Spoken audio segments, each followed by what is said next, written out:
Alright, so I had a viewer request a Colt Defender Crosman airsoft pistol, and I think I've seen the name before because there was a period of time where I went through and tried to track down a whole bunch of rare Crosman guns, but never really came up with anything other than the urban camo shotgun, or so I thought.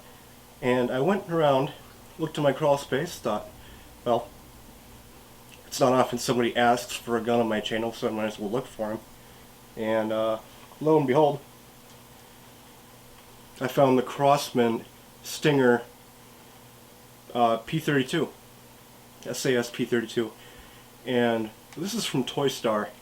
This is very clearly a Colt Defender spring pistol. As far as I know, I'm not sure what the model number is exactly on the real life one, but the whole thing is made of plastic. Do believe there are some metal parts. The grips are the ergonomic contour grip is nice to hold, by the way. Very comfy, and plastic, by the way. Crosman logo on it. Slide catch is the takedown pin, and it's got these nice fixed MEU sights on it. I'm not sure if you can see that, but so it's got this nice. It's got like a tapered bull barrel in it. And it's got the little dimples on it too. And then the guide rod is metal. And then I'm not sure which parts exactly are metal. Some of them look like they're painted plastic in the color of metal, and then some of these other ones feel like they might be die cast zinc, but I can't quite discern which. So, I mean, either way, they did a great job with the materials and the detailing, because I can't tell which one it is. So, chamber doesn't open when you pump it, which is kind of sad.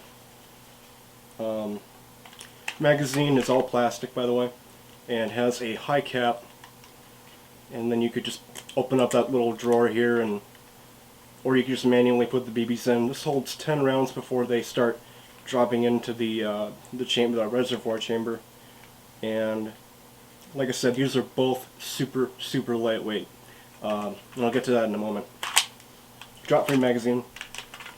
And now on the bottom of it, it says made in Korea, and then Kang Nam. We've heard that name before, except it wasn't under very good circumstances, was it? So very interesting. Kang Nam. Safety works on the left here, and it's actually nice and stiff. I don't have any trouble with accidentally engaging or accidentally coming out. Beaver tail safety does not work, although I thought it did at first. It does not work. And then the hammer is actually double. It's unfortunately double action. See? Like a real one would be single action. And regardless of whether or not you cock it back beforehand, it's still, you have to pull the trigger all the way. So if you look at it, see, it doesn't move the trigger at all, and then you just get that double action trigger pull, which is kind of dumb. I have, oh, there's a unique serial number on here too, and then the marking on the starboard side is just Stinger P32. Port side is a safety warning from Crosman, the caliber of the ammo, and then made in Korea.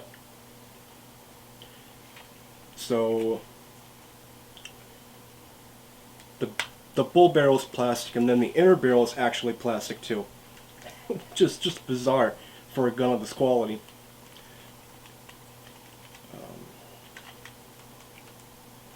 So this would have come in like a clamshell package, like a two-piece, similar to cybergun pistols. A manual, and then like 500 little dark green pellets. I'm not sure when this gun came out, probably around 2006 or 2005. The earliest Amazon review you can find is from 2006, I think? I'm not sure. Roughly around that, and then the most recent one, oddly, is from 2014. I had no idea this would still be around in 2014. So, very broad range of sale, apparently. A lot of people complained about the accuracy. The probably using .12 gram BBs, which this gun, by the way, this gun is a hop-up, except it's really strong. It's designed for .20 gram BBs, which get lobbed out at about 110 to 130 FPS on average, and the .12s, which go about 140 to 170, they just go straight up almost. Like at my target in the basement, 35 feet away, if I'm aiming at the bottom of the target, the white BBs will go just a little bit over the bullseye, which is cool. And then the .12s will go all the way up and over. So it's got a very aggressive hop-up unit. Kind of reminds me of a Tokyo Marui gun, where they shoot at a low FPS, but they've got really good range and accuracy. So the trigger, this is probably my biggest gripe here, other than the double action, is the pull. So it's very long and really mushy at the end there. Mushy, mushy. And then you saw the hammer move a little bit as I was getting near the end of it.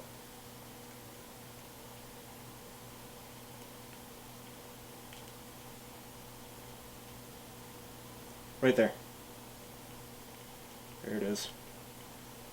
Oh, and then, yeah. So it doesn't have that characteristic single action trigger of a 1911, which is just, this would have been perfect almost as far as shooting goes if it had that single action trigger, but I mean, compared with the light, it's very light, so it's not stable in your hands, especially with such a heavy trigger. It's going to be shaking around a lot, right? So everything except for the hop-up unit is working against accuracy here, and that's really unfortunate, in case I didn't say that earlier. It's got a fake firing pin behind the hammer here. This comes in clear, like a transparent clear, and then it also comes in a dual tone gray, and then I think silver. So obviously that's going to be really boring, but I really do want the clear one. The magazine on that one's clear too, and I kind of like the clear guns. They're really nostalgic. This is a super soft, what I consider to be Crosman's equivalent of a super soft. Very easy to pump, very short travel. See? Very quiet report. It's actually pretty unique.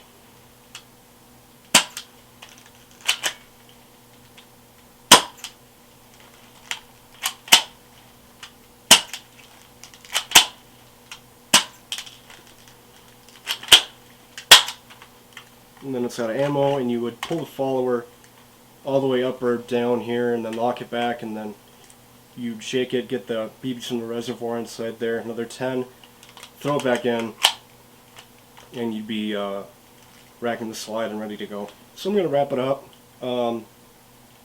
I really like the finish on this gun. I love the detail that they put into it. It's not my style. Really cool, really rare gun. It's nice to hear that someone else has interest in it, and paid $40 for it on eBay from a very shady listing. I was actually thought I was going to get totally ripped off first. They were going to send me like a pile of cigarettes. You should have seen the picture of their house they had on the inside. Oh my god. Oh, one more thing. The rated FPS on the box is like up to 250 with .12s, but this is only shooting like 100 and... I've got that piece of paper right... Where is it? I had them all written down. Anyway, I think this was like 140 to 170 with .12, and then 90 to 110. I'll put it... I'm going to cut this whole thing out. This is a really cool gun to look at, and I had a lot of fun looking at it. I had a lot of fun shooting it, and hope you guys had a lot of fun watching me talk about it. So, thank you for watching, and I hope that the guy who requested this video didn't find it too boring.